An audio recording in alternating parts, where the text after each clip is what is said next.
Hello, everybody. My name is Bryan Avila, and I'm here with my co-host. Hi, I'm Betzaira.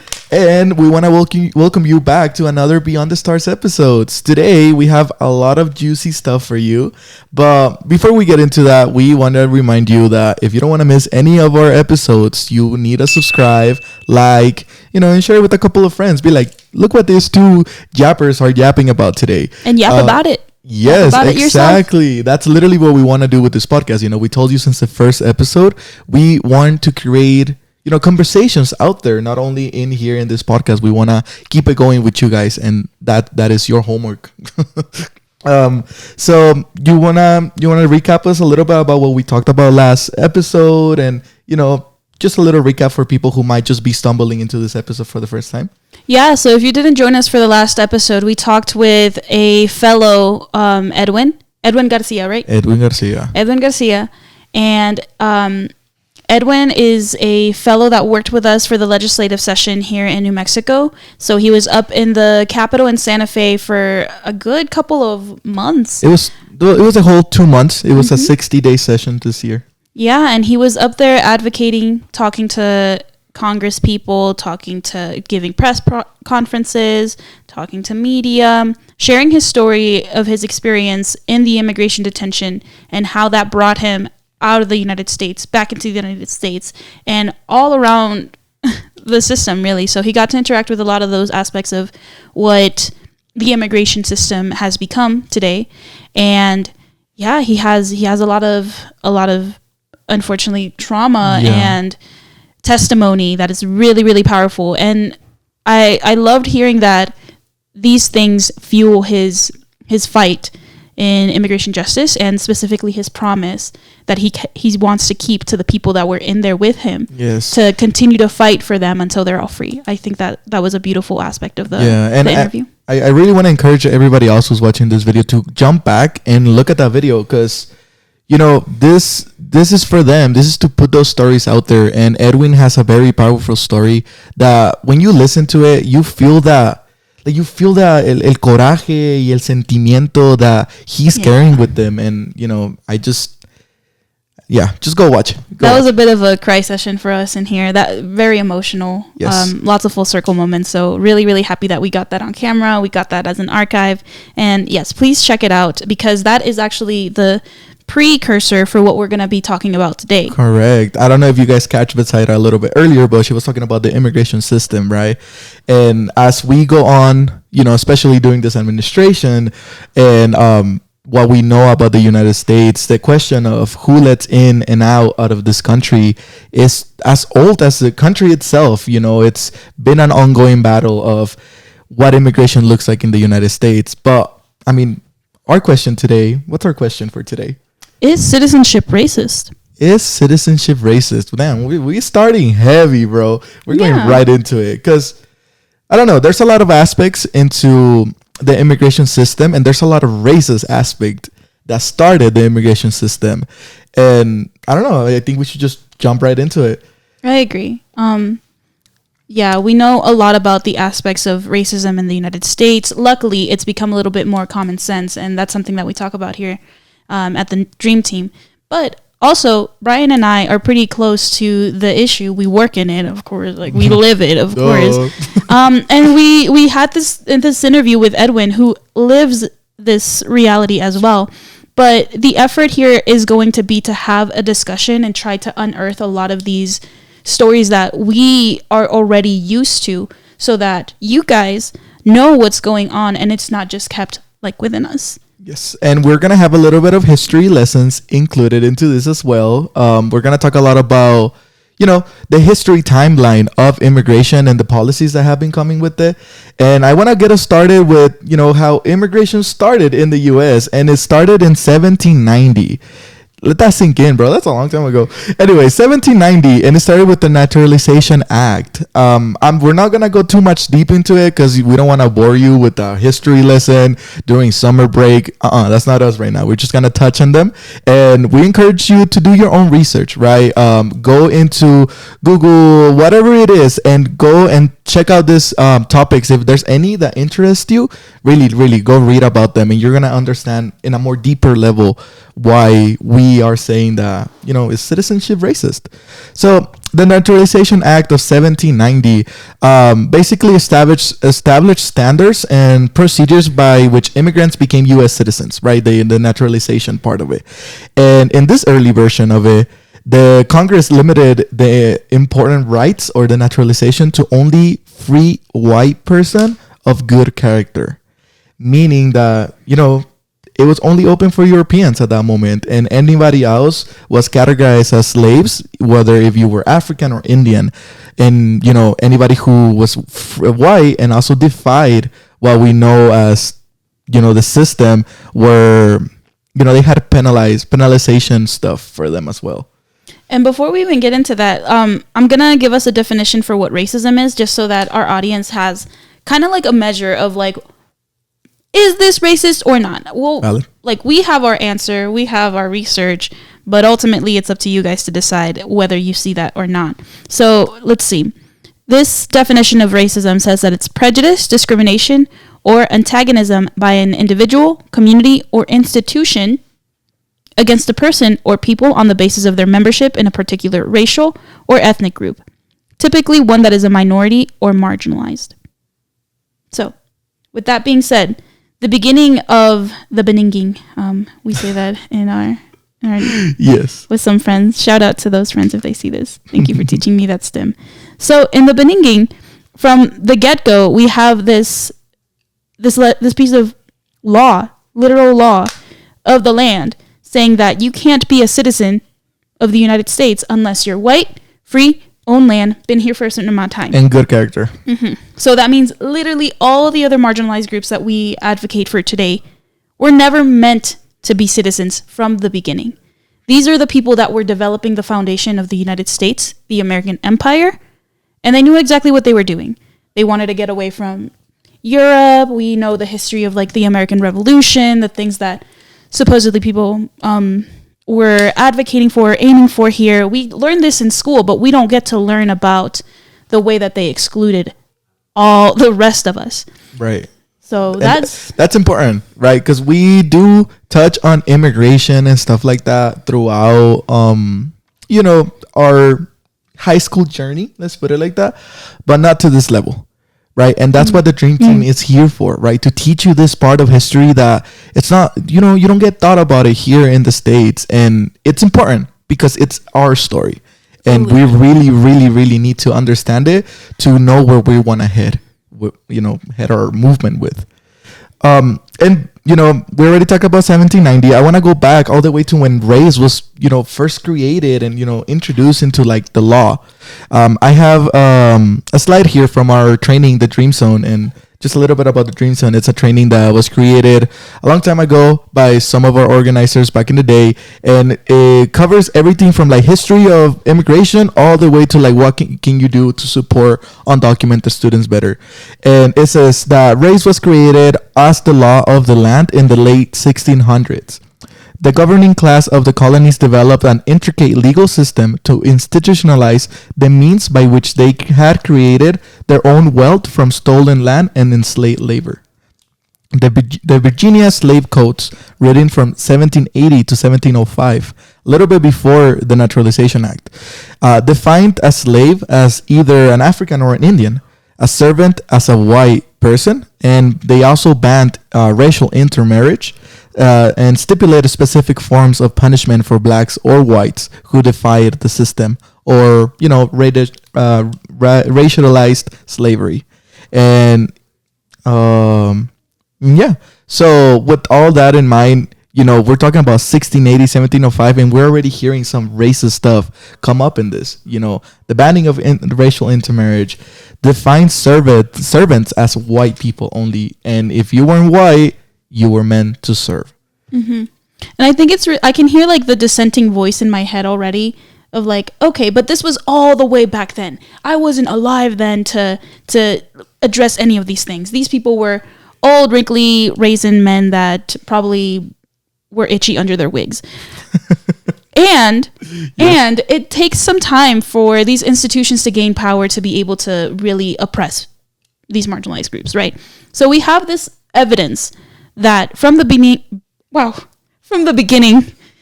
it was never meant to be inclusive for us, right?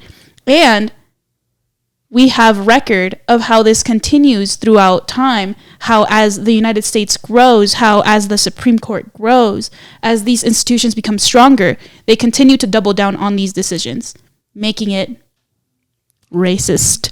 Exactly. And I mean, if we really want to talk about racist laws or like racist points inside of the immigration timeline, I mean, we can skip all the way over to 1882 to the Chinese Exclusion Act. True. Do you have anything else before that, though? Yes, because we're in June, right? It's Pride Month. We also have Juneteenth coming up. Juneteenth was a celebration of people finally getting the word that they were free, all the way in Texas. It took, 2 years for that word for the news to travel. So, again, there's an issue of implementing laws that we won't get into right now. But I do want to mention that after the Naturalization Act, we have this decision by the Supreme Court on Dred Scott versus Sanford.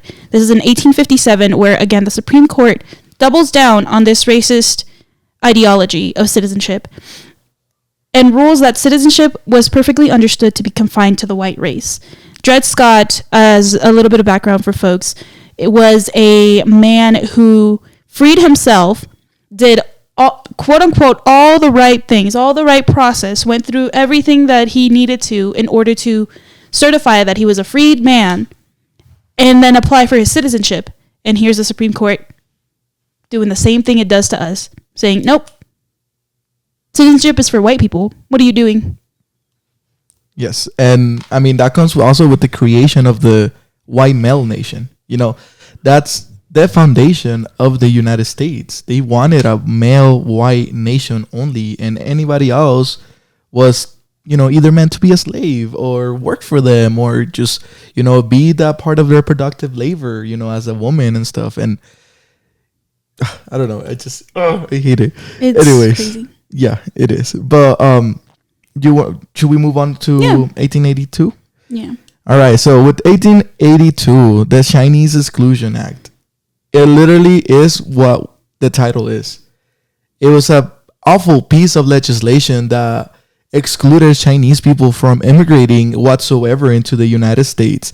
And you'll think about it and you'll be like, well, you know how Betzaira said, well, I wasn't even born yet. You know, none of my family members were alive at that point. Why should it matter? Because it set foundation for the laws that are happening right now and laws that happened a couple of years ago. And, you know, if we really want to eradicate this type of awful laws, we need to understand why they were made in the first place. And you think about the Chinese Exclusion Act, and how long do you think it lasted? It lasted a while. A while. And a while is 63 years. That's a lot of generations. A lot of generations, exactly. And, you know, a lot of people who could have come over to the United States created a whole life for themselves, you know. Families torn apart. Exactly. But here, 63 years. Imagine somebody that had some family members living here at that point. You could never see them again for the rest of your life. And, I mean, you know that saying of that history doesn't repeat itself, but it rhymes?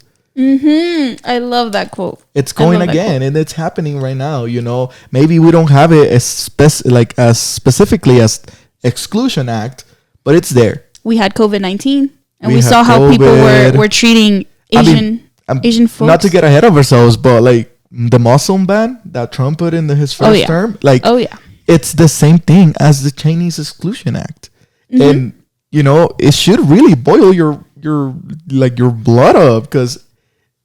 You know, I wouldn't want to live in a country that had any sort of exclusion like that to other people. But anyways. Yeah, our blood is boiling already and we're like, 2 minutes in?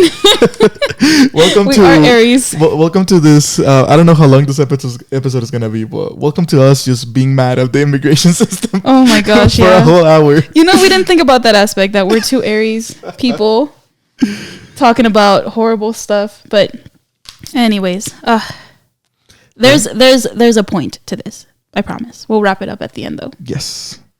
So yeah, we had the Chinese Exclusion Act from there. Do you have anything else on that? On the Chinese Exclusion Act? Or anything after that? Yeah. So I'm thinking about folks listening and listening to the Chinese Exclusion Act. I don't know if this is the first time that you're learning about this, but when I first learned about these exclusionary laws, my question was why? Why would they do that? What was the background to this? And I want to remind folks that the background or the foundation does not change because the outcome does not change. Chinese Exclusion Act. Why were they so afraid of Chinese folks? Well, we had Japanese concentration camps. So this hatred and the need, the desire to dominate Asian people comes from this idea of like Asian cultures being seen as smart, docile, feminine, and the Western Empire is seen as this like strong, masculine, like America, bald eagle, I'm gonna fish every day and I'm gonna yeah. It's seen that was like an eagle, guys. Oh, okay. Go. I like your eagle. I think it might be sick though. Anyways. So we have this personification of what, or ideology of what the American Empire is supposed to be, right? It's supposed to be a free white man with land, with power. Exactly. And here's this foreigner coming to its shores, quote unquote, and trying to build a life for themselves. The American Empire doesn't want that. It finds strength in hegemony, because when everybody thinks like you around you, you don't get as much dissent. You don't get as much, friction. You don't get as much inclusivity, progress, change. And that's what these people have always been afraid of. They've always been afraid of us because we bring different cultures. We bring differences, different technology that the American Empire has won. Colors. Mm-hmm. And that's wisdom. What it is. Freaking in Latin America, there's so much agricultural wisdom that comes from indigenous cultures. There's a lot of that here in the United States as well. But the inclusivity of these people, of these cultures, you don't see it as much. You see actually the opposite, the destruction, the murder of whole civilizations. Yes. But again, I'm getting ahead of myself. Let me put it back in the box a little bit. And another little fact I want to, bring into the Chinese Exclusion Act, now that we're still kind of in the topic of it. It was also the first piece of legislation that included or had a group identified by race. By race or class. And, is severally limited legal entry for citizens or eligibility for citizenship to them. And, it was the first time that they said, this group, we don't want it, and it's in the law, and it's going to stay there for 63 long years. Wow. That's insane. It is. And, like we said, the immigration timeline of the United States is as old as the country. So there's a lot of points that, we might be skipping over and stuff like that. But I want you to know that they weren't only doing this to people that were coming outside of the country. They were doing this to people, to our natives, right? The people that they stole the land from. They had agreed in 1884 that, the 14th Amendment didn't apply to them. They said that Native Americans didn't get the power to gain citizenship by being born in the land they stole them from. So they also denied the right to vote to them, even though it's their land. That's insane. Insane. But yeah. Okay, let's catch our breath. Continue going over this awful points. And yeah. Should we move forward to the immigration quota law in 1921? Skip a couple of years? Yeah, but before we do that, I just want to mention, especially because we're here in New Mexico, I know that there's folks that listen in Florida. Shout out to you guys. But being here in New Mexico, being here in the Southwest, it's very poignant to see the legacy of things. For example, like you were talking about, having some native culture that survives and thrives here a little bit, and seeing the legacy of, on the other hand, of Mexicans and the Treaty of Guadalupe. This was part of of a different country. This was part of Mexico at one point. Mm-hmm. And Hell the yeah. border itself was shifted. Now, there are so many iterations of the history. People have opinions of whatever. Was it stolen? Was it given? Was it a scam? Irregardless, the border was moved by not the communities that lived here, but by The governments, by institutions that were at war for power, for whatever, religion, for greed, capitalism, for sure, but mostly for land, right?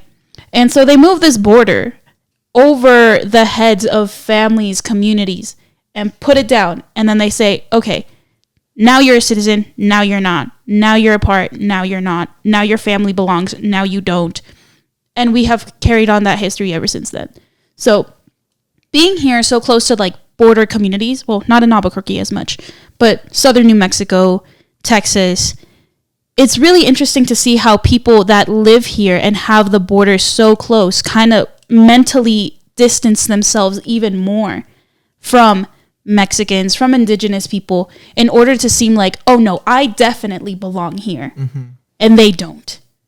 I belong here because they don't. That's what it looks like to not belong. This is and what it feels like, me. you know, the pointing fingers of like, they don't belong makes me belong. Yes, you know, exactly. Being part of their ideology, it's going to make me belong, even though, you know, my skin might be a little bit darker than the white person or stuff like that. Oh my gosh, yes. I had a friend that told me that they do some service provision, and they take calls and try to advocate for funds for folks. And they'll ask people, oh, well, we have some like demographic questions for funding and stuff like that. And they'll ask, one of the questions is race. What is your race? Do you identify as this or that? And people will identify as white, but when they come in to receive services, they're brown as hell. It's like, what is going on here? And then on top of that, the sad thing is that they would have gotten more funds. They would have gotten more support had they been able to own just their complexion. It doesn't mean that they're anything bad. It just means that you're part of a marginalized community. But that's how you see people's ideology coming into play, exactly. Even to their demise, which is what we see in history over and over again. I have to agree with them. So moving forward now to the immigration code law. This was another one of those points that gets your blood riled up a little bit, because this is the first time that the immigration. Okay, vamos a recapitular un ratito. ¿Qué pasó en los 1920s aquí en Estados Unidos? World War. Oh, yeah. World War II. Now we know. What? It was World War I. Yeah. Damn. But there was another thing that happened. Clip that, please. there was another thing that happened, and it was something great. It was the Great. Come on, girl. Depression. The Great Depression.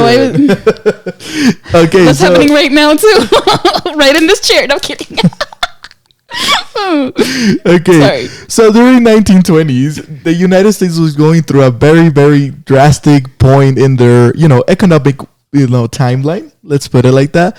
We saw the fall of the market, and it was really heavy for people here in the United States. And let's give it to that, right? The Great Depression was really hard for a lot of people. Of course, it affected everybody who was living in the country at that point. And, as you're thinking about it, it affected more to the people of color. It affected them even, if it affected white persons right here, or like white people, it affected us over here, because we didn't have, the protection of, Social Security or any of that stuff that white people had at that moment. And the Immigration Code Law came into place during 1921. It put a cap on immigration, and basically, it came from fear of increased immigration after the end of World War I, and the spread of, radicalism propelled Congress to enact this emergency measure imposing drastic quantity caps on immigration. So this is the first time we started seeing not only, how in 1882 with the Chinese Exclusion Act, this was open for everybody now. It was the first time we put caps on who can come in, what do you need, and what eligibilities you need to enter this country. You know, that alone screams, you know, citizenship, and the immigration itself is racist. And we still see this, not to the same extent, but we still see the gaps on immigration till this day. You know, there's a lot of people that are, you know, really good and are, you know, genuinely looking for a good future here in the United States. And Oof. Yet their visas get denied. Preach. Just because they don't make enough money, or they don't have this high degree of education, or whatever the point might be, right? This is still there. And like I mentioned earlier, all of this that we're telling you set the foundations for what the immigration system looks like today. And if we want the immigration system to get better, we need to also, you know, put in our efforts and try not to repeat history or not let it rhyme again. We need to write our own history. That way, the next rhyme in a couple of years, it's going to be a good rhyme. Yeah. Because honestly, like, if this can happen, and this has happened to many people before, I mean, we're seeing the reality of it now. Citizens being detained, being deported, being put in prison. And it's like, yeah, because history's repeating. History says this would happen. And what's so funny is that, well, not funny, but it's funny to me because I'm pessimistic, I guess. But throughout history, you see that there's like these periods of like low points and high points. And it's just, here in the United States, there is so much revisionist history that excludes a lot of the stories and the wisdom sometimes of like outside perspectives, or even marginalized communities within here. Like, we have that banning books here, banning histories happening right now. That's so like in your face. It's crazy. But one thing that I've noticed is that whenever there's like especially when we're talking about like the history of economics in the United States, when there's a low point, there's a high point, there's like people that are to blame for these things. And oftentimes it's not the people that are mentioned in history, right? So with the Great Depression, we had the Industrial Revolution right before. That displaced that changed the way that worker rights were thought about. It changed the way that the working class was seen in the United States. And so we learn a lot about these things here in different programs that New Mexico Dream Team does. So feel free to come and join us for those retellings of history and stuff. But for right now, yeah, we had the Industrial Revolution right before the Great Depression, and again, we see examples of corporate greed. We see the benefit to even the beginning of like corporations. Like, these are so evil. Yeah, like all they care about is expansion, is Let's bring it back to the root. Mm-hmm. Money. The profit, you know, more land, more money, more space to create more industries and all that stuff. More people to exploit. Mm-hmm. And, you know, just picking up on what Betzaira was talking about, we're still in this, you know, era of getting out of the Great Depression, still in it, kind of seeing the repercussions of it. The U.S. government still decided to have what was called the Mexican Repatriation Act from 1929 to 1936. You know, during the economic and political crisis of the era of 1920s and 1930s, CBP, well, the Border Patrol, launched several campaigns to detain Mexicans and you know, including some U.S. citizens, and expel them across the border. That's interesting. We're talking about 1929, about to be almost 100 years since that, right? Yeah, if I'm not mistaken. I don't know math. Anyways, almost about to be 100 years. And, you know, they were kicking out Mexicans, including U.S. born citizens. I heard this before. It's rhymed before. It smells similar. It's happening right now, people. Like it's still happening. Like, even though you think about, this racist type of stuff in the past, it's happening as you live through it. This is why it's so important for you to get involved and, make your voice heard. You don't want this. None of us want this. We need to come up and get together and be like, hey, man, we saw how bad this shit was. Sorry. We saw how bad this was in 1929. And we're back at it 100 years after that. Like, that was Great Gatsby time too. So like there's a art being created around this time. There's technologies. There's cultures being created around this time that really pride themselves on being like prim and proper and old money, new money, and that's the generation that is alive now. Like that's not the boomers, but what's the generation before them? That's when like their parents were alive. That's when they were being born. And when I hear Make America Great Again, I think that this is part of like the envisioning that people see. And I think especially looking at the kind of fashion and culture that's really picking up wind right now. It's a lot of conservative culture. It's a lot of like this vintage modest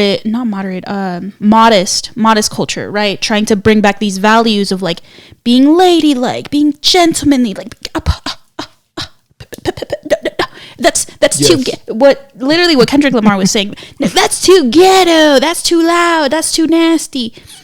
And then it's the other side of the cultural revolutions that we're seeing right now, that I think are really led by mostly like environmental concerns, right? But going back to this, like trying to revive these 1920 values and family values, especially too. This is what these values were creating. So let's talk about that. Let's call that out. It wasn't the Great Gatsby fantasy that we're sold. It was a racist reality that was kicking people out just for looking a little too brown or a little too black. Okay, so we were talking about the Great Depression and this trying to go back to these values. Okay, boom. So in World War II, I'm in the future. In World War II, there was a growing view of immigration as a national security threat more than an economic issue.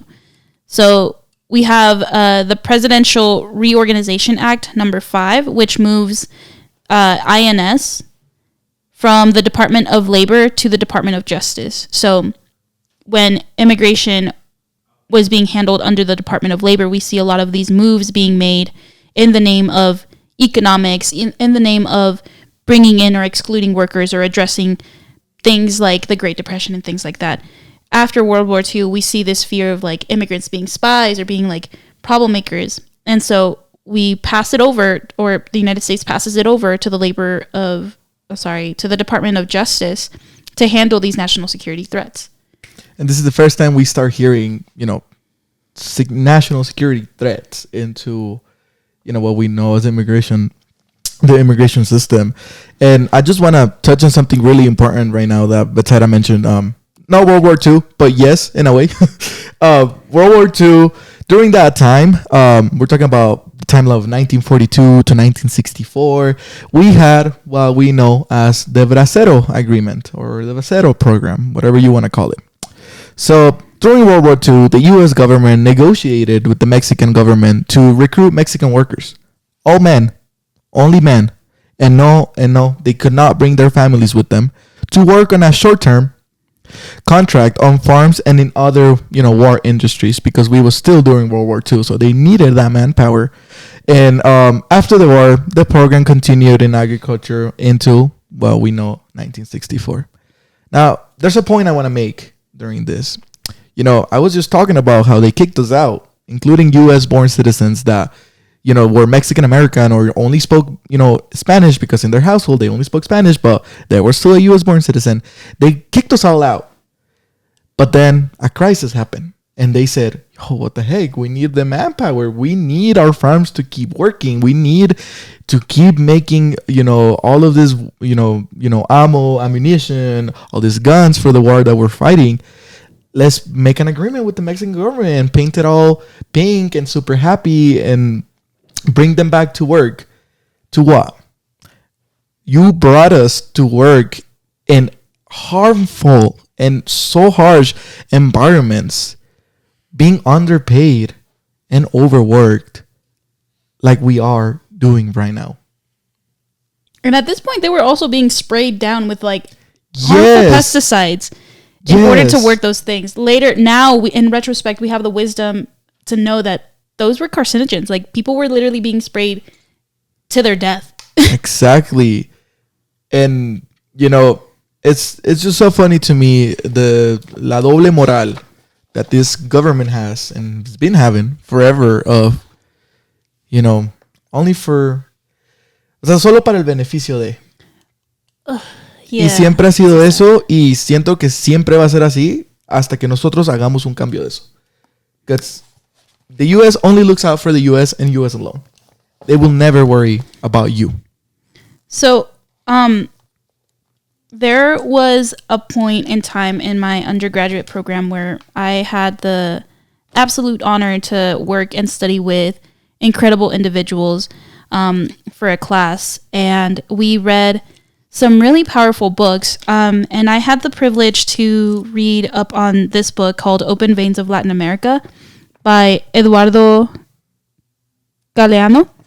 And it's a super great read. I think that this was the beginning or the solidification of myself as a Latinx person and really understanding what my identity means, because it talks about that. It talks about the history and how these patterns repeat, this economic coercion and stifling of Latin American countries, the political stifling of Latin American revolutions, so much so that it destabilized our home, not just in matters of politics, economics, but in matters of our family. It changed our values. It changed our culture. It changed the face of our land.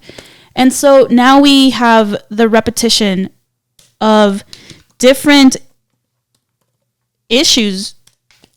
Oh, snap. I'm sorry. I was putting my password in. We have the repetition of these issues that make people have to flee their home. And the United States poses as the American dream, as this promised land that's going to save them, just to be a trap, an economic coercion that oppresses the working class, that oppresses and targets Black and brown people. So it's really, really sad. But the wisdom that comes from this book, Open Veins of Latin America, I'll read one quote from here. It says, "We have maintained a silence closely resembling stupidity." So what Eduardo Galeano really tries to hammer home, among many great points, is that remembering, storytelling, is a form of revolution. Because if we let these stories die, if we don't acknowledge them, then we're failing our ancestors, we're failing the people that could not make it to be able to tell these stories themselves. And so that's what he does in this book. He tries to recap a lot of these instabilities that are going on as he's alive. He was originally meant or aiming to be a journalist and ended up being a revolutionary writer because he was living through war. This is a book that's been banned. He was banned. He was excluded. He was kicked out of countries, several of them. And so he gets to talk about how things like not the Bracero program specifically, but the Bracero program, again, being another example of that economic coercion that the Western Empire, the American Empire, like many empires before, try to do as a way to, I could see it placating people, right, that need a job. At the same time, it's kind of like a savior type of approach where they're not really helping people or communities empower themselves, find their own solution. They're trying to tell Latin Americans, and specifically Mexicans in this case, we know what's best for you. You can come work for us. We'll pay you. And Meanwhile, the United States is literally having a workforce imported in to do the hard labor for them and then shipping them back out. The United States is still profiting the most from this Bracero program. At the same time, it's creating economic dependence from Mexican agricultural workers to be able to depend on this job to feed their families back home. And then what happens, Bryan? What happens after these communities are betting their livelihoods on this program? We get treated like nothing. They take it away. They take it away. Like many other things. Anyways, so as the United States is doing these things of like giving a little just to take an arm, giving a little just to take more, and it's Le not das la mano y te agarran la pata. exactly. And it's not just the United States. There's other actors on the world, in the world arena, that are to blame for this too. But mainly the United States. We're talking about the United States because that's who's sending foreign policy here. That's who we can try to hold accountable. And that's the system we're mentioning right now. That's what we're talking about. Yeah. And so we have the Bracero program. We have this like experience of creating distrust with people. And then one issue that I run into a lot with, or not a lot actually, but when I have had conversations with right-leaning folks, especially in Florida, Byron Donalds, they'll say things like, oh, well, it was a Republican president that passed the only amnesty act for immigrants. We are trying to help you. We know what's best for you. You want to get paid, right? So come work for us. And Ronald Reagan literally reiterates that and says, well, how about in the United States, we're experiencing some hardships with labor. They're trying to find a way to stifle the working class a little bit more. And so they say, let's give immigrants a pathway to work legally here. Mind you, it was never illegal to hire an undocumented worker before. It was just a different form of contracting, right? And so we have this policy, this law passed with Ronald Reagan, a Republican president, that says, let's just bring them all in. Let's just have them all register, and we'll let them work legally. And if they don't, then they're working illegally. Now they're subject to criminalization. Now they're back in the system again. And just to touch on a little bit about the amnesty, it was called the Immigration Reform and Control Act of 1986.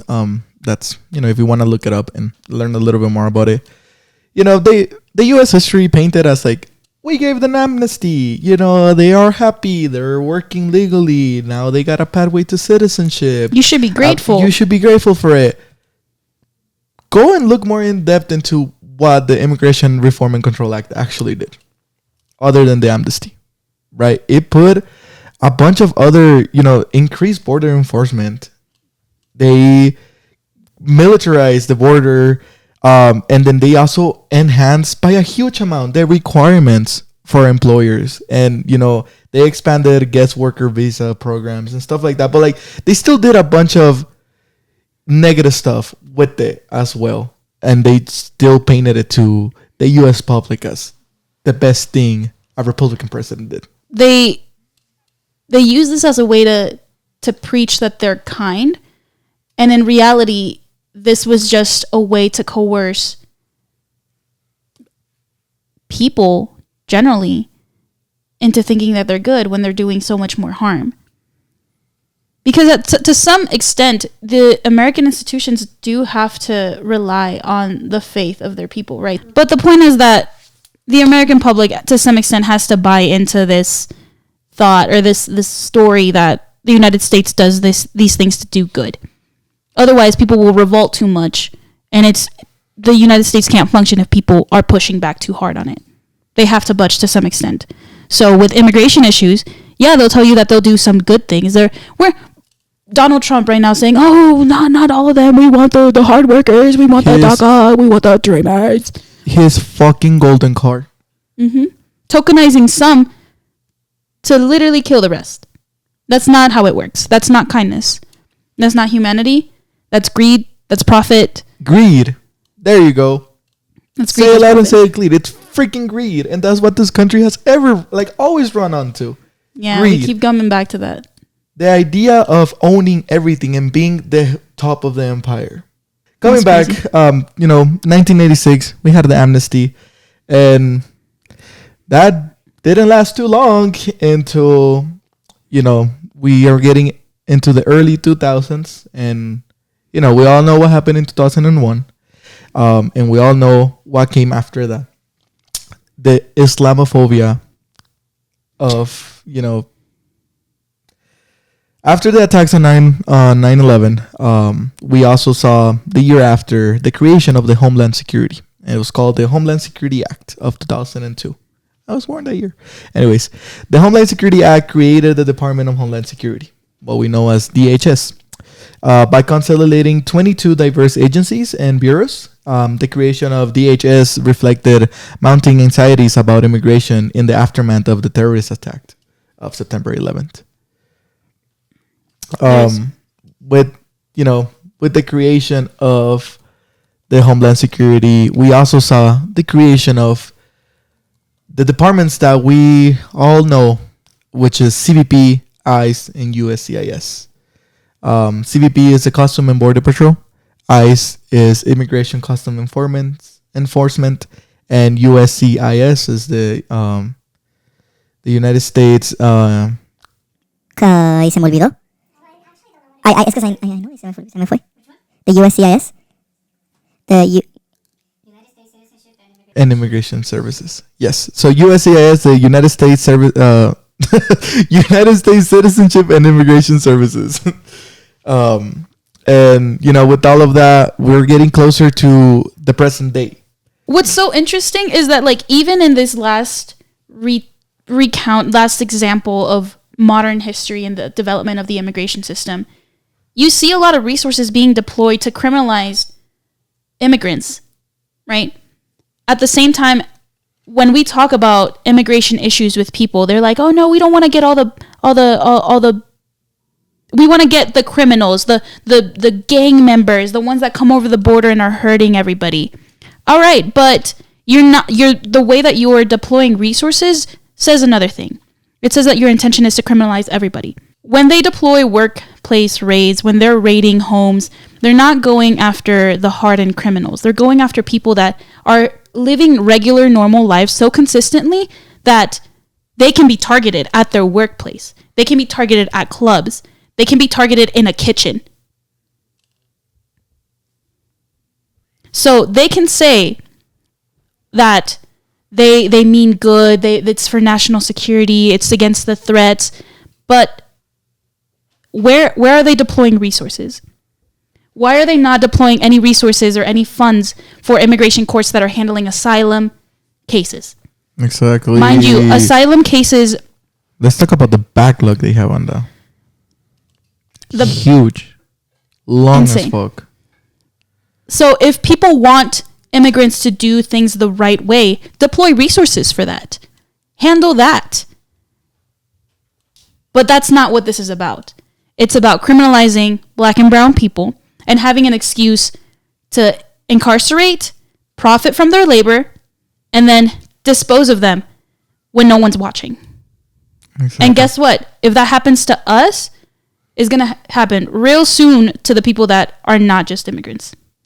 Exactly.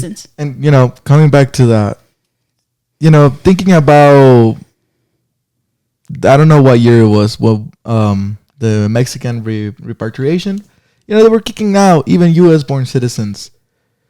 We're seeing it now, it's happening now as well. Like, even though we feel like we're so far away from this era of like the colorblind era, right? Like, oh, we don't see color, or like, yeah, that's not happening. It's not happening because you're white or because you're a different color. No, like, it's still happening. And we really need to understand it. And even if you're standing right now and you sat through the whole episode and you're thinking of like, well, I actually don't think it might be, citizenship. I don't think it's racist or anything like that. go over the points we talked about, look them up, do your own research, and then come back and tell us, do you still think if it's racist or not? Because like I said earlier, I still stand on my point that it is some sort of racist, or it has racism into it. Because why else would you be deporting your own born citizens? You know? Ooh. Why? What's the need for you to be deporting U.S. born citizens? I gotta take my glasses off for that one. I don't want to see this beep no more. Exactly. Like, if it wasn't racist, U.S. born citizens weren't not gonna be getting kicked out, only because they don't meet the standards of the white male society. I also think that it goes to say how racism was the foundation of this country, was one of the tools that was used to build this country, and is one of the tools that helps sustain this country, and one of the fundamental pieces to any country, any state, nation, is citizenship. So citizenship is a tool, by extension, of racism. It is racist. And I think one of the examples that keeps coming to mind for these things is how right before Roe v. Wade was rolled back, there were cases of immigrant women in detention centers being operated on so that they wouldn't have kids anymore. And that was news for a brief period of time, I think like 2 weeks, and then people moved on from that. Experts said, if this is happening to immigrant women, it's going to happen to citizens next. And for whatever reason, we know the reason, because we think that migrant people are, it's not me. It's not happening to me or my family because we're citizens. Therefore, we're different. Yeah, it's not going to happen to me. That's the lie that it tells you. However, experts said if this is happening to immigrant women in detention centers and they let this go under the rug, unchecked, if the government doesn't do anything about this to actually implement protections, it's going to happen to citizens next. And then we had the rolling back of Roe v. Wade. And people, that's why we need to just like that. That's all I'm saying. and more so than trying to rile people up or like make you feel a type of way if you're a citizen or not. Not saying that by being a citizen that you're automatically racist, but having that privilege, again, puts you in a sort of, if not a physical bubble, then a mental bubble to think that you are safe, when in reality, it's just a veil. It's just a veil of protection. And it can help you navigate court systems. It can help you navigate jobs and opportunities that make you feel like you're a part of something. But when you zoom out and you look at the world and what this country is doing, are you really safe? Look at the language that they use to describe immigrants: aliens, criminals, all Rapist, these things. All that. And the question is, who gets to define that? So the point with this question about whether or not citizenship is racist is not to exclude or to push citizens out of our movement. We need your allyship. But it's for you to question how this tool is a double-edged sword. If you want to be a masterful strategist, organizer, tactician, ally, activist, lawyer, whatever you want, if you want to advocate for your immigrant community, you have to see yourself as part of it as well. And you are by extension, because racism affects both citizens and non-citizens. And being able to see, having citizens that are able to see how their well-being goes hand in hand with the well-being of their immigrant neighbors, it's what's going to help propel us forward. It's what's going to help us find the real solutions, and not the band-aids that they keep telling us is going to fix things or address it or make it better. In fact, it makes it worse. And we need citizens more than ever to see that right now. And I just want to, bring back to the point to something that just happened not too long ago. I believe, if I'm not mistaken, it was in San Diego, the ice raid that happened in the restaurant, right? What, San Diego, right? So a couple of days ago, this big ice raid happened in a San Diego restaurant. We don't know, the exact details about it, but we know it was an ice raid, and I've seen the videos. the community was able to come together from other local businesses and drive ice out of the restaurant, and get them to leave. That, my friends, is what resistance looks like. And that is what we need to start doing. I really encourage all of you guys, citizen, non-citizen, undocumented, not undocumented, documented, whatever you are in that mixed status, I really encourage you to get to know your neighbors. Go around your neighborhood. Know who lives there. Get to know them a little bit better, because it's only us that are going to be able to stop these this awful ICE raids that are happening and, inhumane treatment of immigrants. It's us. It's on us. Like, yes, you can depend on, justice and the law and whatever, but how far is that going to get you? At the end of the day, it's always been us. And, remember, it's always more than us than there is them. And that is the power they're afraid to see in use. And, we got to take it. We got to own it, man. And we got to, really understand that, like Betzaira mentioned, like, we need your allyship. We need everybody's allyship right now, because at the end of the day, our only safety net, it's the one we create with our communities. Mm-hmm. Whether you're, part of the New Mexico Dream Team or any other nonprofit org or whatever your, identity might be, it's us. Our only certain safety. It's always going to be us. 100%. I'm thinking about the Immokalee, the coalition of Immokalee workers, and how that came out of an effort of like trying to protect each other, the community trying to protect each other. Because, yeah, there's a lot of wisdom that comes from people that have lived these histories or remember these histories, right? Haitian organizers were a big part of building that safety net in Immokalee, because they're living, or their parents and some of those organizers have lived the instability that exists in Haiti and know where it comes from, know the root causes, and are able to advocate for themselves and not back down when there's pushback. And yeah, we're going to need each other. Also, the immigrant movement has a lot of wisdom from these individuals that have lived through these instabilities, that have migrated, that have changed everything that they could to supposedly get a better life, and fall victim to these institutions, which we are all. You're all victims of the institution. You're not getting away from it. There's this really good audio in TikTok that I really like. It says, and remember, kids, when you think the government wouldn't do that, oh yes they would. Oh yes they would. And I'm just gonna leave you with that, because yes they would. Yeah. Because at the end of the day, the greed, the profit. And you have a really good quote, and I think I saw it. It's the who labors who. Thank you for reminding me of that. Dr. Oh Lord, I'm gonna try not to cry. But Dr. Janicki, they were an incredible organizer, an incredible teacher, educator, and political worker. Big flex. She worked with Gandhi. And I had the privilege of getting to meet her a few years back when I was finishing my undergraduate degree.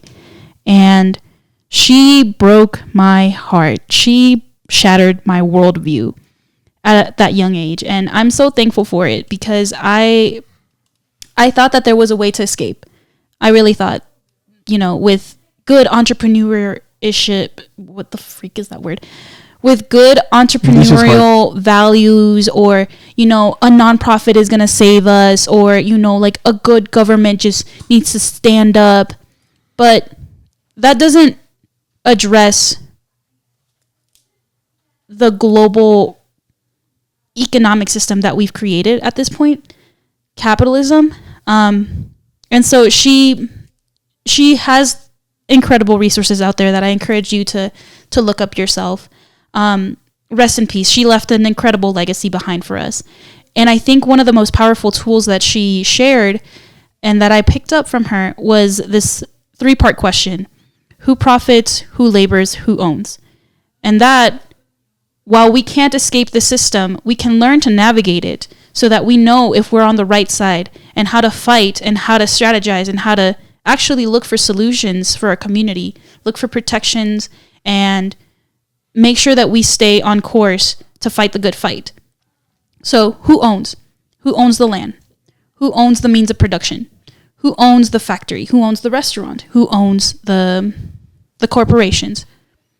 Who labors? Who's working? Is it the farm workers? Is it the kitchen crew? Is it, I don't know, the drag performers? Is it the sex workers? Who labors? Exactly. And then who owns? Because who owns? Who profits? Who labors? Yeah, you're in the labor. I'm in the profit. Oh. Who's profiting? Because the person that owns the restaurant, the person that owns the means of production, isn't always the same person that's profiting from it. Sometimes there's a bigger fish behind them. And so these questions are meant to help us think and really dig into the roots of the issues that are around us so that we know how to navigate them. So thank you, Dr. Janicki, for that tool. And may she rest in peace. I know she's proud. Thank you so much for sharing that. If you start seeing life, just, the system itself through that lens of like who owns, who profits, and who labors, you start seeing life in a more, with the lens of justice, the social justice. And I think with that, we can call it and let you guys go. Hope, you had fun listening to us yap about this racist immigration system. And to answer our question, Betzaira, is citizenship racist? The verdict of the court is it's absolutely, positively not cunt. It's racist. Caso cerrado, dijo la doctora Polo, y ahí la dejamos. Just to say a quick little goodbye. Thank you so much for listening to another episode of Beyond the Stars. We hope you enjoyed it as much as we did. We also really hope you learned a little bit out, something new. Hope we picked your interest in, whatever point that we mentioned was. Esperemos si te la hayas pasado de lo mejor. And that you stay subscribed, you keep liking our videos, and that you keep sharing. And Happy Pride. Happy Pride Month. Yes, definitely. Go out there and send your favorite gay person $5. We deserve it. I think Bryan, literally, please, can we post like Bryan's like Zelle or something here? It's also Men's Mental Health Awareness, and I know Bryan needs it. Whoa! After this reading. Anyways, yes. Happy Pride Month, and also very true. It is Mental Health Awareness Month. Check up on your on your Chad bros. And your Chad bros. Let them know it's okay to cry. Masculine defining people, whatever it is, check up on them. Mental health is really important. And yeah, keep liking, keep subscribing, keep watching, and keep organizing, and keep fighting for their good fight, like my friend Betzaira here said. And yeah, stay happy. Bye, guys. Bye, y'all.